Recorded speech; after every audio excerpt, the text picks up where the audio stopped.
ஐயா, ஒரு தாய் 10 பிள்ளைகளை வளர்த்துறாங்க.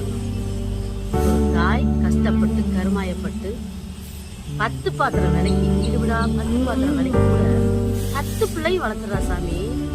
ஆனா இந்த 10 பிள்ளைங்களும் சேர்ந்து வயசான காலத்துல 10 பிள்ளைங்களும் சேர்ந்து ஒரு தாயை வளர்க்க முடியல. கேள்விப்பட்டிருக்கியா சாமி பழமொழி? கோழி மிதிச்சு குஞ்சு முடமானது இல்ல தங்கம். ஆனா இங்க குஞ்சு மிதிச்சு கோழி குஞ்சு மிதிச்சு முடமான கோழிகள் நிறைய தங்கம். எங்கன்னு கேக்குறியா சாமி? நிறைய முதியோர் இல்லத்துல இருக்கு தங்கம். குஞ்சு மிதிச்சு முடமான கோழிகள் அங்கதான் தங்கம் நிறைய இருக்கு.